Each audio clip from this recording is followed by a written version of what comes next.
Good evening, everyone. My name is Dr. Sudhir Jagannathan, and I'm an oral surgeon.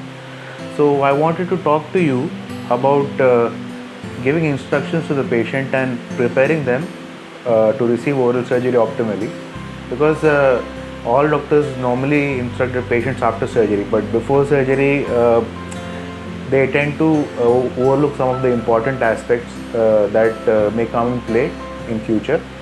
So I just have a small list that I have prepared, which I want everybody to know, so that they can just make a points and tell their patients just before surgery, so they won't have any problems in the appointment day. So I generally tell patient before surgery they should stop smoking at least one day prior. The reason being that there are many studies that show that smoking just one day prior to surgery can increase the incidence of dry socket. And it's very important that the patient get 8 to 10 hours of sleep the night before surgery. The patient needs to be rested and in a relaxed state of mind, so that the process goes smoothly. And it's important for the patient to have a light meal at least 2 hours before the appointment. So he should have finished the meal 1 hour before the appointment, so when he comes there's no food in his stomach, and he doesn't feel lightheaded as well. So there is less chance of the patient having hypoglycemia during the appointment. So I always instruct the patients to just use the restroom immediately before leaving the house, because many clinics don't have accessible restrooms, and the sight of an injection makes many people want to go to the restroom. It's just my observation on this topic. And it's important to ask the patient to wear loose, comfortable clothing and not constricting tight clothing, so that he's comfortable during the procedure. And most of our offices are air conditioned and they are very cooled down for the comfort of the doctor and the patient. So some people tend to feel cold, so they should bring a jacket or a sweater with them for their appointment. Other things that the patient should bring together with them is relevant blood tests, X-rays and CT scans if they have been advised to take any. And if you are being treated for any illness, you should bring a list of the medicines you are carrying and any doctor's notes if available. The last 6 months is most important. Beyond that, I don't think it will be relevant. And it's always important to bring a responsible adult with you as a bystander, because some people tend to feel faint, and surgery is a stressful thing to undergo. So I always but I dislike it when a patient shows up and says, मैं अपने आप चले जाऊंगा और surgery के बाद bike चला सकते हैं ना, I live in Ghodbunder road. So that's the kind of thing that we don't like to hear. And if the patient is a minor, he should be accompanied by his parent, one of the parents, or a legal guardian. Just मेरा neighbor free था तो उनको बुला के ले आया, वो नहीं चलेगा. For a minor.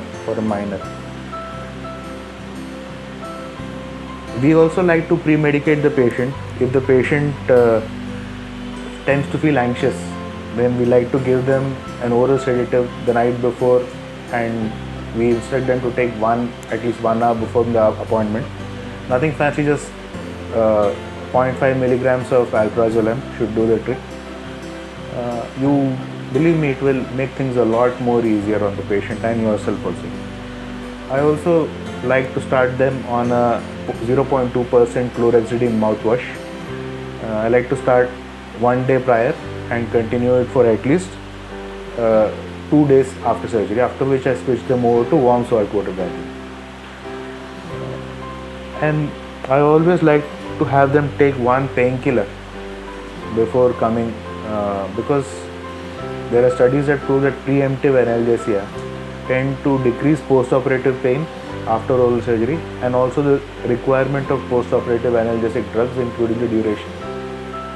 So the patient will be at an advantage if they take painkiller before the procedure, 1 hour before the procedure.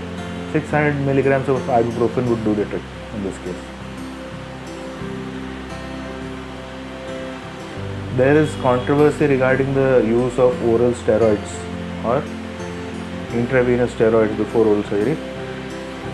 They can be advantageous in certain cases, but if you are anticipating a long procedure, long difficult procedure, and the patient is otherwise healthy and doesn't have any medical problems, especially diabetes,